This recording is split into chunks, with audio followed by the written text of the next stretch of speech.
Hello and welcome to the Wolfchase Toyota Insider on the Memphis Tiger Network. I'm Jeff Brightwell alongside Daron Schoenrock. And Coach, we haven't had a chance to sit down with you for a couple of weeks, so let's go back to last week. Down in Alabama in Tuscaloosa, you pulled off a split against another SEC team to move your record to 5-1 against the SEC. That's important. Maybe not so much early, but later in the season, if you're sitting in that mid-30 win range for a resume to be 5-1 against the Power League. Yeah, that league, when all the dust settles at the end of the year, that they'll be at the top of the food chain, I think. And early in the year, a lot of them have played really different types of schedules. We got a great start from Alex Gunn. We decided to go with one of our weekend guys in a midweek start, and we cut his start down on Sunday to do that, and it paid off for us. He pitched very well. He was on top of his game, had his changeup going, and he shut them down enough to get our little offense going, and our guys played a very good game defensively. Kind of had to be a little nervous there after 3 innings because you were getting guys on, but 3 double plays finished those scoring opportunities off, and you've been around long enough to know that it's either going to go one way, you're going to break through, or else those were your opportunities. Fortunately, you broke through in the 4th, and you were able to add 6 runs that game. Yeah, what left-handed pitching does to you, it kind of takes away the hit-and-run game a little bit. It doesn't make sense. It's hard to hit and run against left-handed pitching because the runner gets such a delayed start at first that you don't want to force a hitter to swing. So if you're facing a guy that's a right-hander that's going to induce a lot of ground balls and create a lot of double plays, you start runners more. So we had to kind of sit back and wear it for a few innings. And then we got a couple of big hits, got a couple of bunts down at the right time, and we're able to take the lead. And then when you give Alex a lead, he's proven he pitches very well. When you're forced to swing your way back into it, Alex has been stellar, and we followed up. John Reed was very good in the pen behind him for 2 innings, and we got the win in Game 1. The Game 2, a 4-2 loss. Michael kind of got out to a rough start, kind of struggled with his command a little that ball game, but then your bullpen came in. They kept it close, allowed you to get back into the game even though you weren't able to pull off the win, able to at least make a game of it. Yeah, we had chances late. Anytime you have chances from the 7th inning on to either tie or take a lead, you feel like you're in that game, and Heath came in and pitched very well. I was very pleased with what the senior did, and he's kind of falling into that role of a damage control, keep us in the game guy, and that's a hard role because you normally enter a game when we're losing and you're forced to keep it right there, and sometimes it takes an older, experienced guy to do that. So very pleased with Heath in that game. We got beat up a little bit that night with fastballs, and the youth of our offense showed we got some things thrown by us that night, and Alabama's a good club, and I think they're gonna make a little noise in the conference. They rattled off a series win, their opening SEC series. So we'll root for them in most cases down the stretch here. Coach, you hosted Kent State over the weekend. They took the series 2 games out of 3. Kent State, of course, went to Omaha last year, and a lot of people recognize that, but it's not a flash in the pan. You look at the 9 years that Coach Strickland had been there. They had been to 5 regionals, never won less than 33 games, had 340 win seasons under him, so they're a consistent winning program. The record was kind of deceiving coming into the weekend. They had played at one point the #1 strength of schedule in the country, and were sitting at most of the weekend a top 40 RPI. They're very athletic. Their strike zone discipline's phenomenal. They keep their bat heads in the zone a long time. So those combinations make them tough to pitch to. And Scott's done a tremendous job. That their Friday, Saturday starters were almost matched us pitch per pitch, and I think our 2 are pretty good on the weekend. So they've got all the tools and the weapons to win that league again. I think.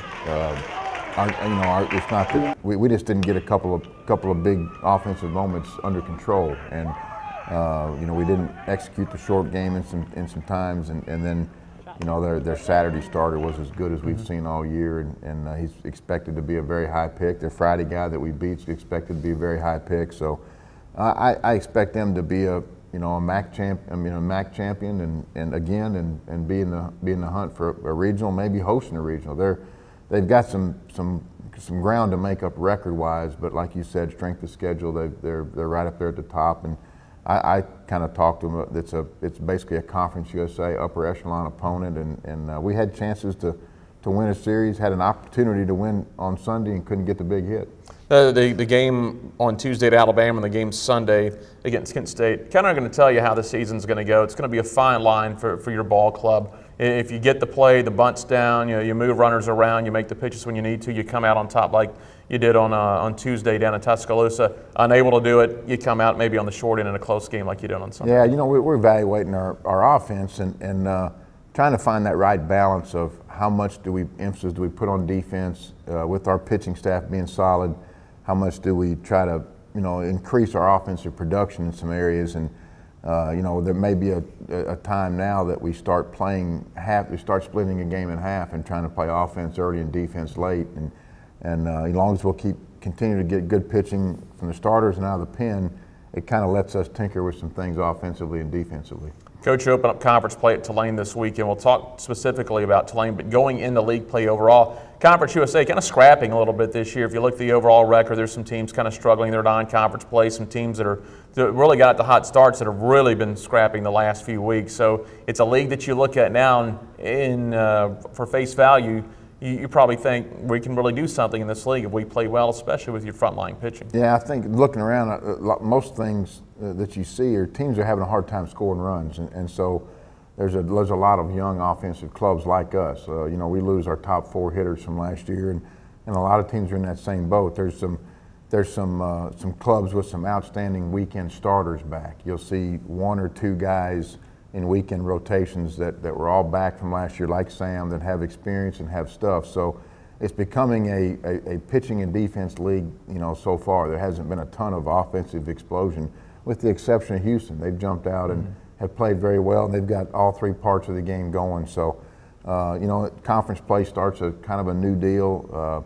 Everything is magnified a little bit more, and the 3-game series. I think we've set this team up and this schedule up to play some 3-game series against Conference USA type people in the series against Missouri and the series against Kent State. Very capable, teams, and to learn how your bullpen unfolds, to learn, what are your matchups in the lineup. So, I think Tulane they'll be very good at home. They always are. They're on the carpet down there, and they play that carpet very well, and it'll be a great challenge for us. That is a stadium you mentioned. It's the full field turf. The only dirt is on the mound. The sliding pits are turf. The batter's box is turf. One thing that allows you to do is the defense can gain a lot of confidence. You talked to Rick Jones about that, and he said it makes his team confident even when they go play on a regular grass field. And you've talked about maybe flipping your lineup, going more offensive early in the ball game, and that ballpark would play into that strategy. Yeah, and we're gonna look at some. We move a lot of guys around in the fall and try to give them experiences at different positions over that 6 weeks, and so we've got some multifaceted defenders, guys that have familiarity with more than one spot. So what you can do is try to get as many of your bats in the lineup as you can, and that would be a place you could do it. Well, you'll go into the weekend your same rotation if you used all season. As Mark Taylor told us, we started Conference USA with a 3-game series against Tulane. We'll end our tenure at Conference USA opening up with a 3-game set against Tulane. Yeah, Rick Jones has done a tremendous job with that program, and just seeing, obviously it's a program that's been in Omaha multiple times, and their pitching is no different. It'll be a farewell for 1 year, and then I think they're going to join it the following year. So we'll skip them for a year and then join them back up in the new league in the future. But look forward to getting it started. Look forward to seeing Coach Jones. His teams are always very well coached, and they always play very hard. All right, thanks a lot, Coach. Thanks, Jeff. That is head coach Daron Schoenrock. I'm Jeff Brightwell for the Wolfchase Toyota Insider on the Memphis Tiger Network.